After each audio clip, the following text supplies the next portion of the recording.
ఈ మధ్య ఎక్కువగా వినపడుతున్న పేరు సెల్ఫ్ స్పాన్సర్షిప్. అసలు సెల్ఫ్ స్పాన్సర్షిప్ అంత ఈజీయా? మీకు సెల్ఫ్ స్పాన్సర్షిప్ లో ఉన్న రిజెక్షన్ రేట్ ఎంతో తెలుసా? ఈ so called fake lawyers and consultancies ఈ సెల్ఫ్ స్పాన్సర్షిప్ పే చెప్పి ఎందుకు క్యాష్ ఇన్ చేసుకుంటున్నారు? అసలు ఈ సెల్ఫ్ స్పాన్సర్షిప్ అంటే ఏంటి? Let's break it down everything clearly. 2019లో Tier 1 investor visa and Tier 1 entrepreneur visa అని క్యాన్సిల్ చేసిన తర్వాత ఈ సెల్ఫ్ స్పాన్సర్షిప్ అనేది లైవ్ లైట్లోకి వచ్చింది. Second, there is no particular self sponsorship visa.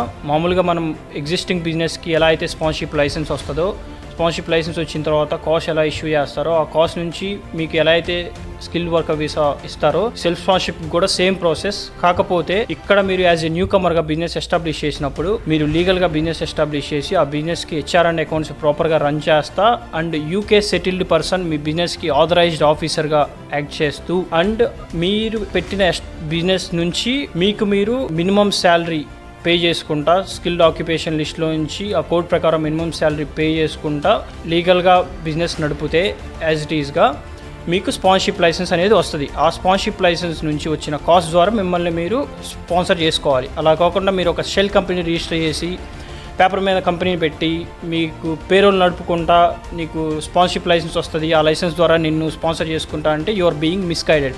ఎందుకంటే ప్రజెంట్ మార్కెట్లో చాలామంది fake lawyers and fake solicitors వాళ్ళ యొక్క స్వార్థం కోసం చాలామంది స్టూడెంట్స్ని మిస్గైడ్ చేస్తున్నారు. తక్కువ ఇన్వెస్ట్మెంట్తో తక్కువ టైంలో మీకు వీసా సార్ట్ అవుతుంది అనే ఒక సెల్లింగ్ పాయింట్ని పట్టుకొని మిస్గైడెన్స్ చేస్తున్నారు. బట్ అది చాలా రాంగ్. దాని వెనకాల ఉన్న కాస్టు, టైము అండ్ కంప్లైంట్స్ చాలా ఇన్వాల్వ్ అయ్యి ఉన్నాయి and it's a lengthy process. Okay, చాలామంది బిజినెస్ అనే ఇంటెన్షన్ లేకుండా ఓన్లీ వీసా కోసమే లాస్ట్ మూమెంట్లో ఈ సెల్ఫ్ స్పాన్సర్షిప్ అనేది ఆప్ట్ చేసుకుంటున్నారు. That's completely wrong.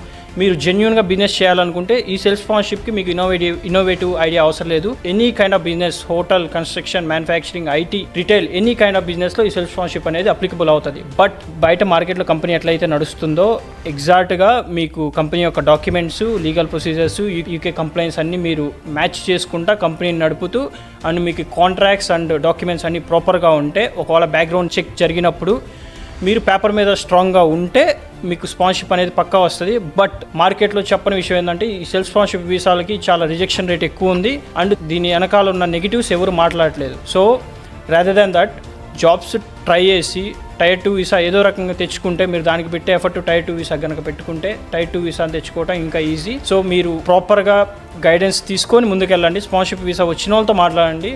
అలా కాకుండా ఓన్లీ సాలిసిటర్ దగ్గరికి వెళ్ళి లాస్ట్ మూమెంట్లో నాకు ఈ సెల్ఫ్ స్పాన్సర్షిప్ వీసా కావాలి అని చెప్తే వాళ్ళు పక్కా వాళ్ళ యూజ్ కోసం వాళ్ళు సెల్ చేస్తారు. But so many people are being misguided and everyday ఇంకా ఎక్కువైపోతున్నాయి అండ్ చాలా కాస్ట్లీ అఫైర్ ఇది.